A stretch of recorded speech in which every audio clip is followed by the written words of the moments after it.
everyone. I'm Maria Mercu, the Group Marketing and Communications Manager at Staff Howard, and today I'm excited to welcome Laurie Edmans, a true leader in the world of pensions, investments, and financial services. With a career spanning decades, Laurie has held key roles, including founding director of Nest and the Money Advice Service, and has been a major force in improving financial inclusion. He's now the founder of GAIN, the Group for Autism Insurance, Investment and Neurodiversity, an initiative transforming employment prospects for diverse individuals in financial services, and a trustee for the Quest School for Autistic Children.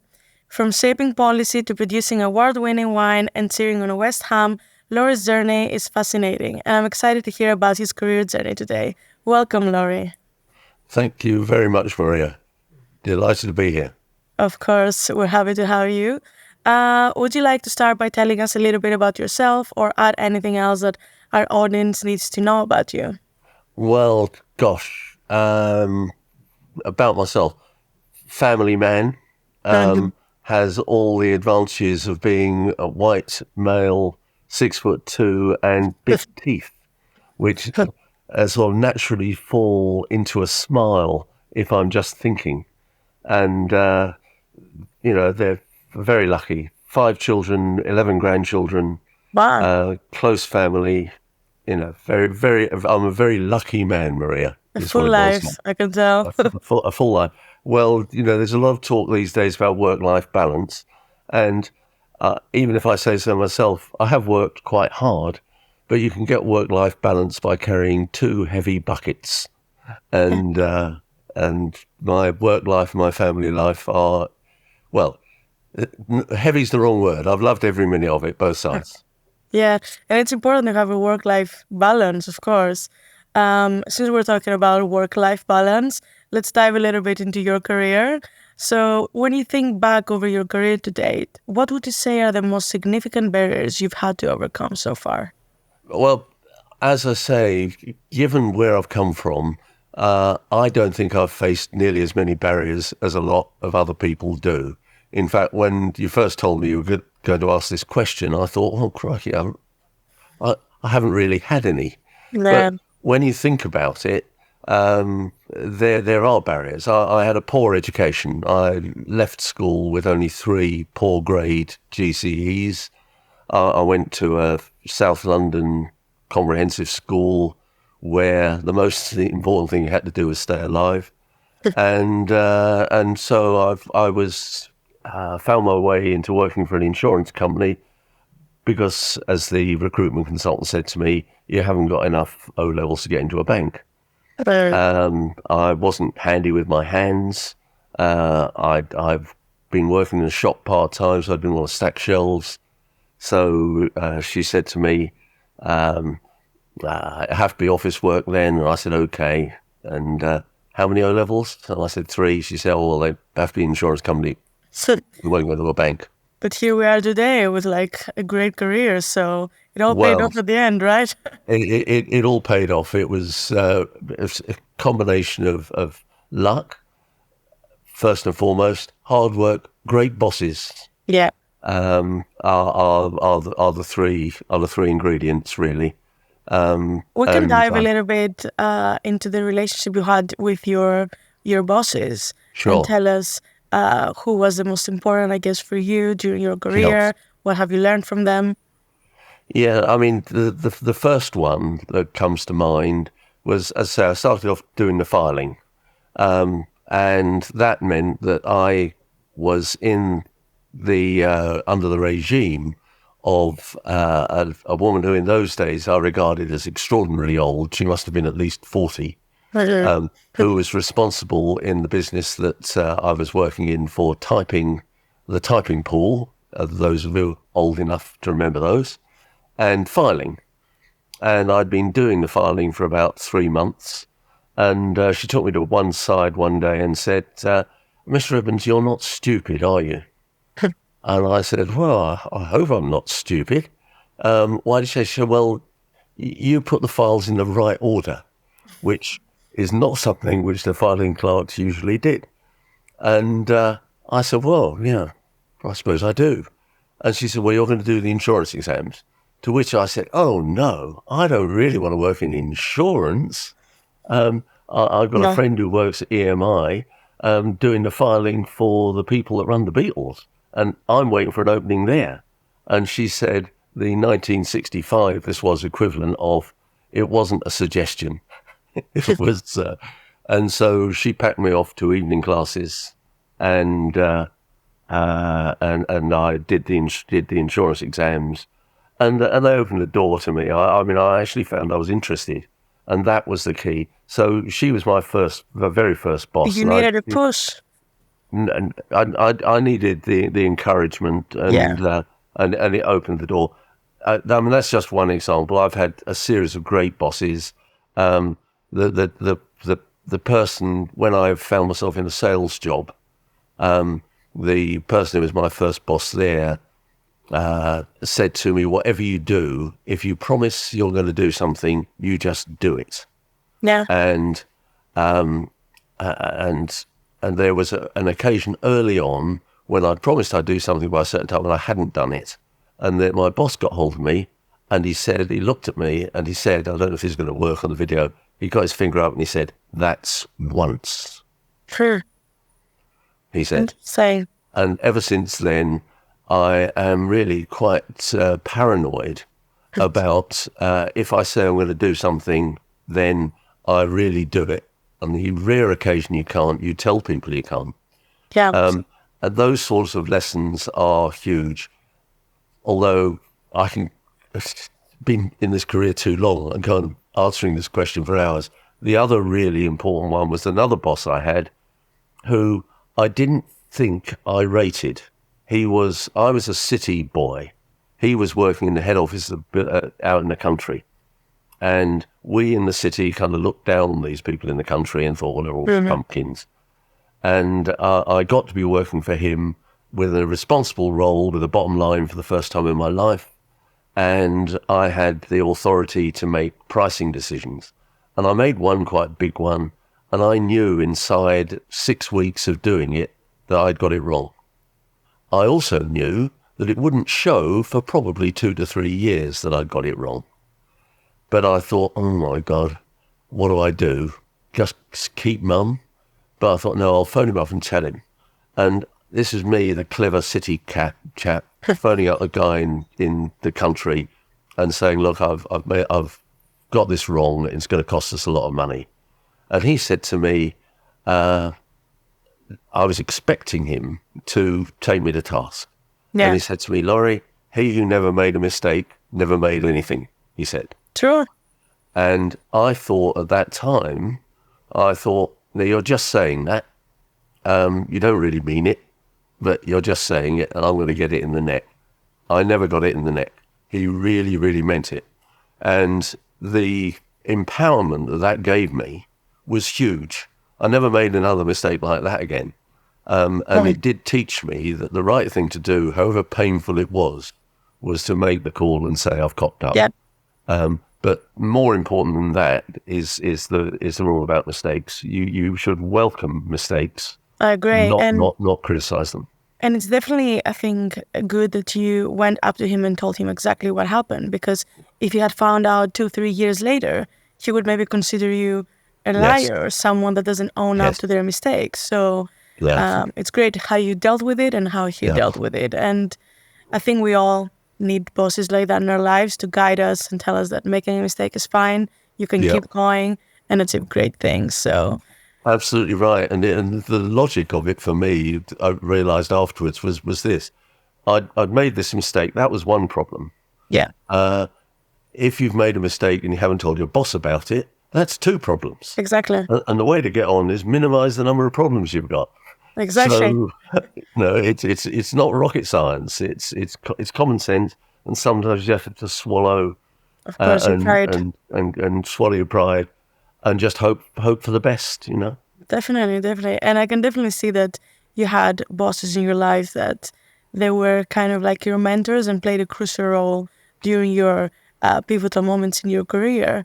Right. And what would you say were the pivotal moments in your career and why? Well, the problem when you started off doing the filing and you've ended up being company chairman, it's been a whole stack of pivotal moments. And I've so just to sort of touch on some of them. I say I worked for an insurance company in the lower ranks of the clerical staff, but sort of worked my way through. So I became sort of first line supervisor. But still am easily bored, and doing routine admin was not my thing. And one of the things that I would do, which became a pivotal moment, was when the sales force, and of course, being British, of course, everybody looks down on sales forces, unlike Americans and Australians and others. When the sales force wanted an errand run, they would come into the admin department and say, would somebody take this over to so-and-so in the West End or wherever? And most of the people would look the other way and think, bloody salesmen. They run around the place, they've got flash suits, they've got flash cars, they earn too much money and they don't really do any work, they drink all the time. And so they wouldn't do it. So whenever the salespeople wanted an errand run, they came and asked me. And I would go and run the errands. Now, that getting therefore to know the salespeople, it led to them asking me at a very young age for what I was doing to go on to the sales force. But B, I fell into the wrong kind of habits. Because they got to know me, if they were going out drinking, and we're talking about the 60s and 70s here, and they did, then I would go with them.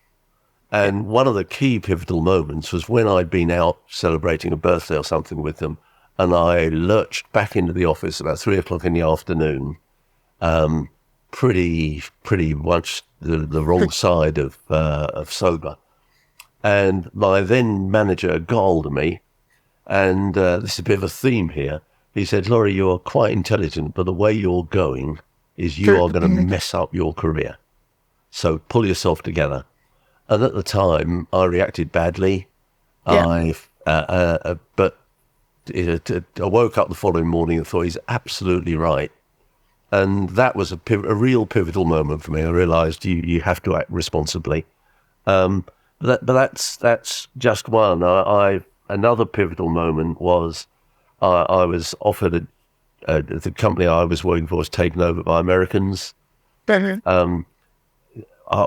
I had done well by this point. I was in a higher stroke middle management role by the time of the takeover. Yep. And I'd been used to making progress. I'd started at the filing. I was still pretty young. I'd moved up through the ranks, and I was used to making progress. And I could sense after about 6 or 9 months working with the Americans that I wasn't getting anywhere. I was doing the things that had made me progress in the business as it was, but they just weren't working. Yeah. And I listened to a radio program. There was a bloke called Alistair Cook who did a thing called Letter from America, where he did it for nearly 50 years, and talked about America a lot. And it was just interesting to listen to.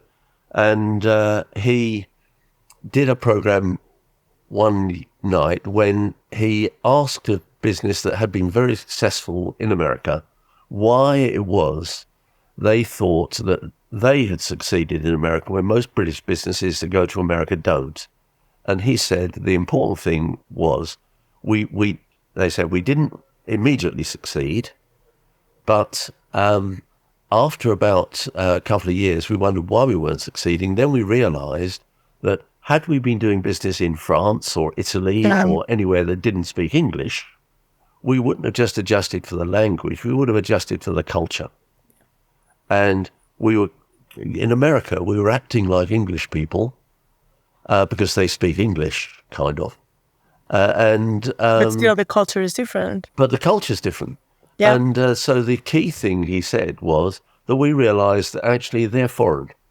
Yeah. And if we were going to get on, we had to adjust to their culture because they were going to adjust to ours. And I thought, crikey, that's exactly what's happening with me. So I stopped. What I decided to do was I would get to know them better. Yeah. They were all expats who are in this country.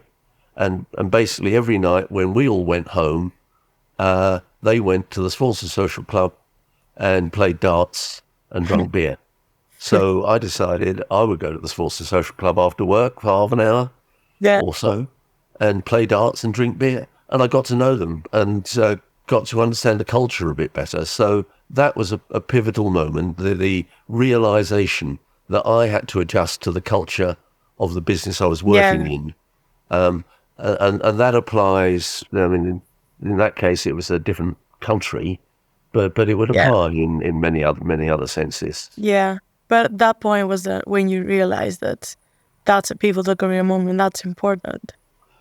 It was a really pivotal career because, again, rather as I described with the salespeople a minute ago, I got to know the people. Exactly. So when the opportunities came around for promotion and so on, Yeah. I was in the frame. It was not laid down, but I was Yeah. in the frame, and they knew me.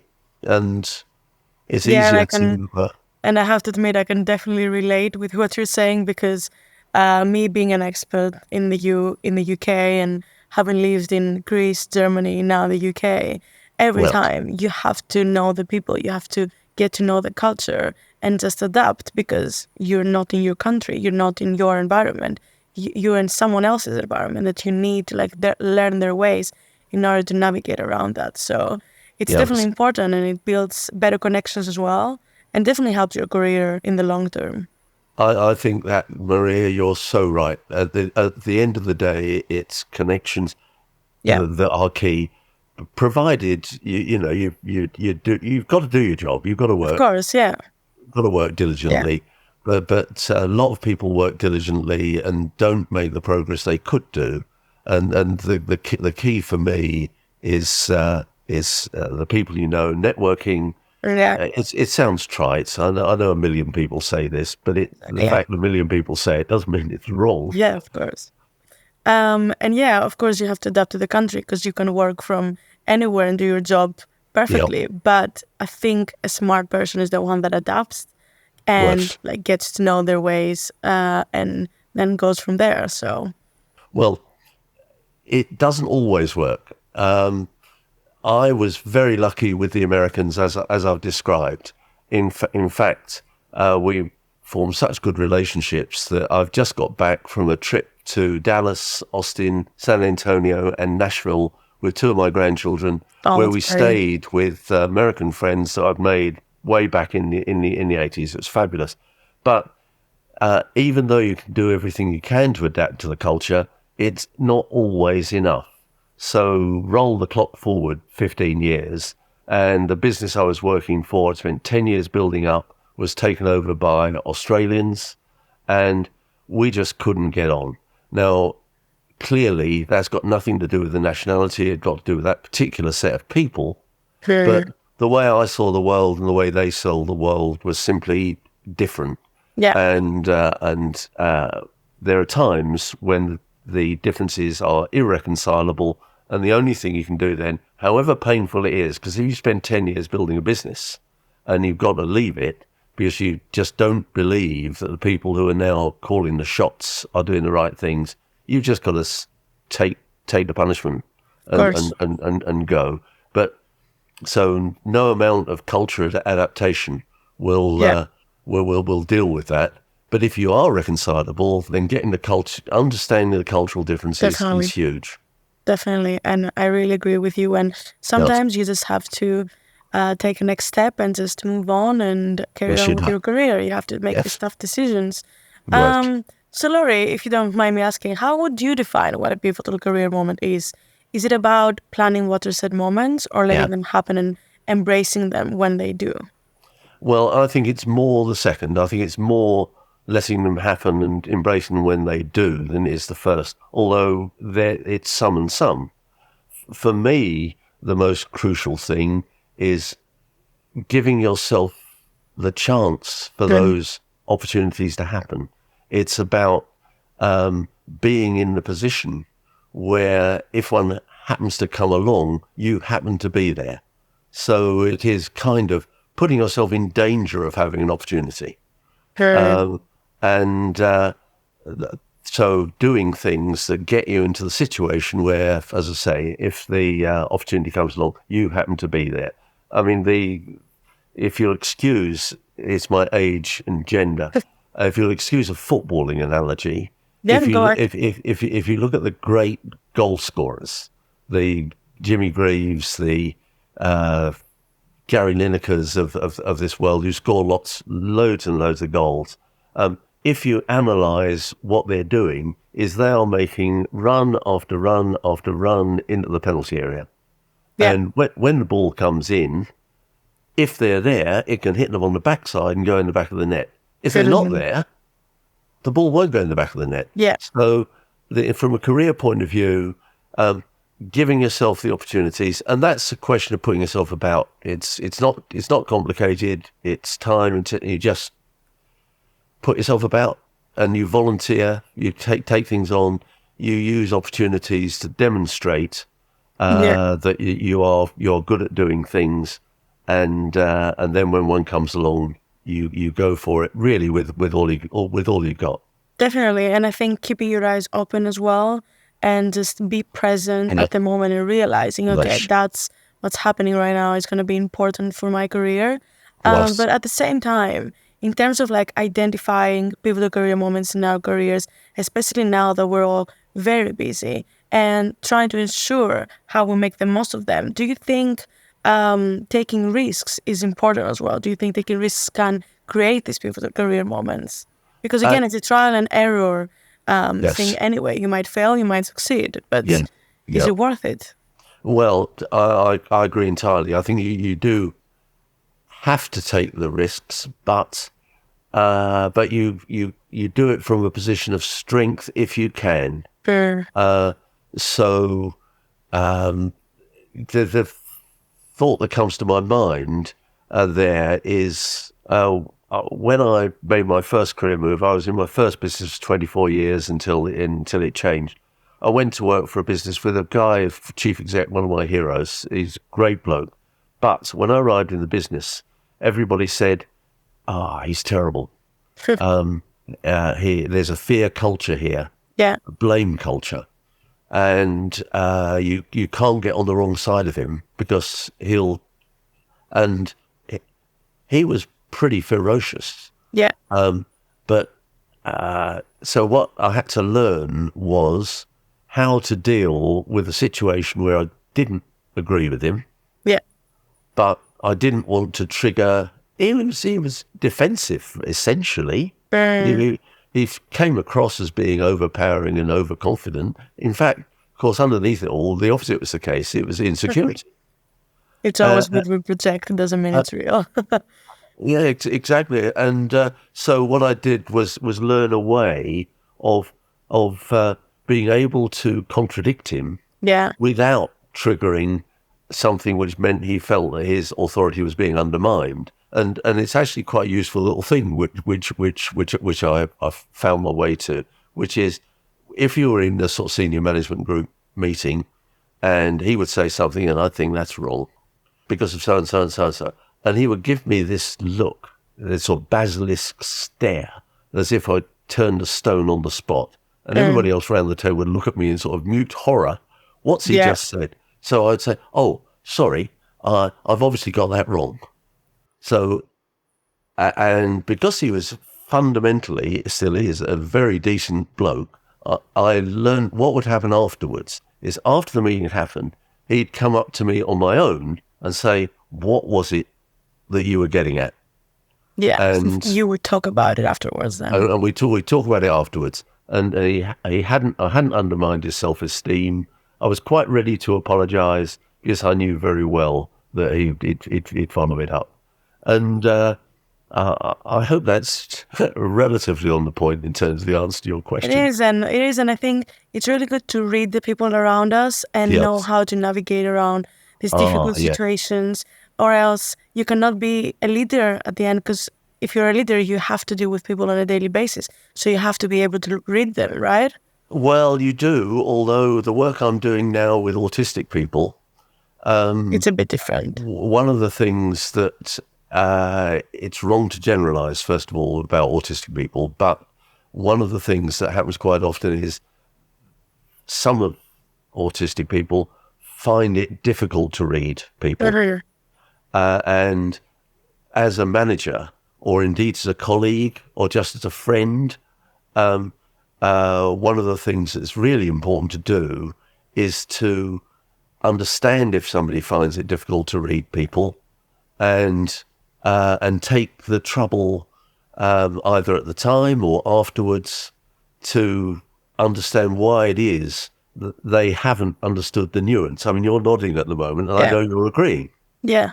Exactly. Some autistic people, with you not saying anything, would not be reading into the fact that you're nodding means that Yeah. you're in agreement. So a lot of talent currently is going unappreciated because the standardized way we expect people to add that.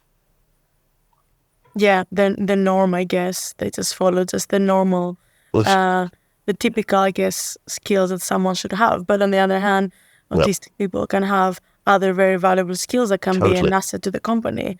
So, totally, yeah. so it really I mean, depends, I guess, on the priorities of organizations and yeah. how open they are. That's Um, exactly right. I mean, the not every job needs to have somebody who is great at eye contact, exactly, and not every job needs to have people in it who are wonderful team players. exactly. But most job descriptions say must be a great team player, even if there's somebody who's got to sit in a room on their own and just plow through Yeah. data after So these data. need So, definitely to be tailored. And at the yeah, end of the day, we all have our strengths and weaknesses. exactly And right. as long as we accept them, I guess eventually an organization will accept them too. Yes, yeah, I think that's right, and it does sort of getting perhaps closer to the point. If you are happier doing this rather than that, the important thing for people to do is tell people, Exactly. that, Exactly. and because most people come to work in trying to do a good job, and they want to be good colleagues, good bosses, or whatever. But if they're doing something wrong, they might very well not be aware of it. So it can need courage at times to say, I'm sorry, but that just doesn't work for me." I agree. Definitely agree. Yeah. And by voicing openly what you want and what you need in order to be effective at your work, I guess it's useful for the organizations as well. But do you think by being very open and straightforward on what works best for you as well, because at the end it's the benefit of the organization, do you think we can also create pivotal moments in our career ourselves? Yeah, well, yes, I do.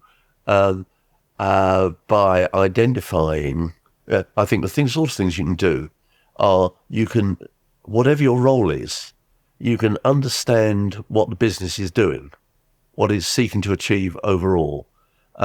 A lot of people who've got jobs that are kind of routine just Mm, do their job.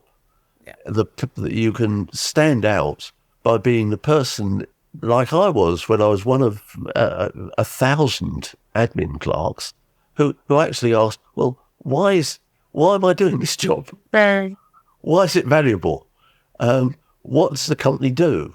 How's the company doing? yeah. Um, Understanding those things just gives you an insight and makes you more useful, and so you can create your own pivotal moments. Watching out for when there are opportunities. If you can, I mean, the one thing I'm absolutely not proud of, really not proud of, is when I wanted to make the move back from sales, where I had a successful career essentially just by doing what I said I'd do, Mhm. because not every salesman always does what they say they can do, and you can stand out by just doing what you said you got to do. Yeah. But when I was wanting to move back from sales into senior line management, there was a job that came open that my background didn't naturally suit me for, but I wanted it. Yeah. And let's say I'm absolutely not proud of the way I did this, but what I did the chap who was previously doing the job had just been promoted, and there was a gap coming Yeah. up in his previous job. So at the annual dinner and dance, I asked his wife to dance, and I said to her while we were dancing, "You know, I'm a big admirer of Jim and what he's achieved. I'd like to think I'm generally not a sneaky person, Yeah. but I knew exactly what I was doing, and I got a phone call the following week saying, we didn't think that you'd be interested in this job, but would you be? Yeah, you just showed interest. Just So, just, just showed interest, and yeah. as I say, I'm not proud of the way that I did that, but the result was I got a move from being a senior salesperson And into a sounds terrible. I'm doing it myself now. Into a sort of a proper line management job with bottom line responsibility and everything that goes with yeah. with that.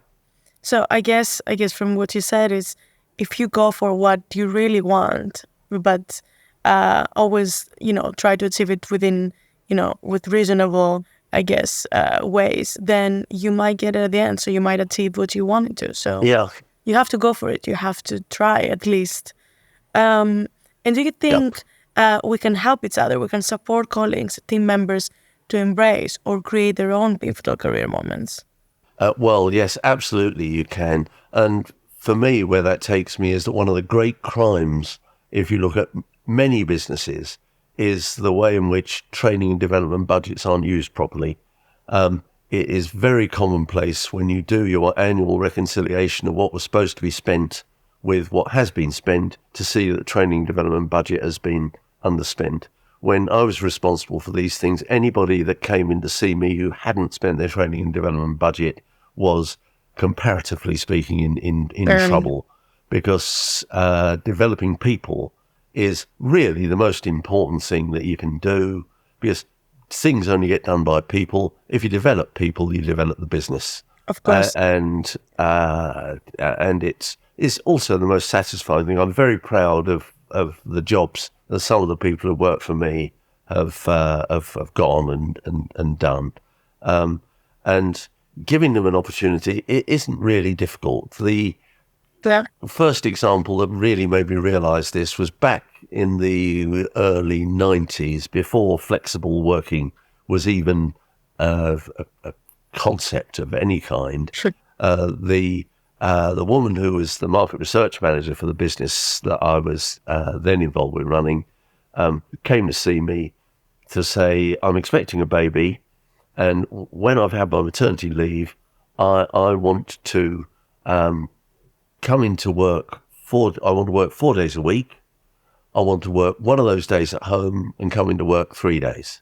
Mhm. And I said, well, I don't mind as long as the work gets done. That's all right with me.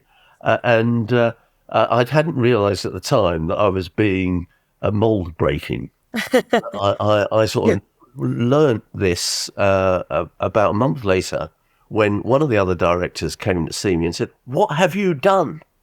What have you done? You're letting this woman work from home?" And I said, "Well, I want the job done, and Exactly. she's great at it." But I got really told off by one of the other directors for doing it. Fortunately, he was no more senior than me, and the way that life's worked since, it now feels absolutely commonplace. But had she been working for him, Um, then that would have been a block on her career. yeah. As it is, she went on to set up her own market research business. I became the chair of it for 10 years. See, that's And amazing. it was bottom line positive from day one. Of course. And if only you knew that now we would be working on a hybrid kind of model. Oh, Yeah, how yeah. things just change. Well, and but for me, it was easy. I was only ever bothered about whether or not the work would get done. Where it Yeah, was done, when it was exactly. done, didn't matter. My only question to her was, "Do you think you'll be able to do it?" Yeah, And that's she it. said yes. And Yeah. she, And actually mentioning that colleague of yours that probably would have blocked her, it just leads me to the question. How can organizations go about creating a culture or environment that fosters career development in ways that feel stimulating and inspiring?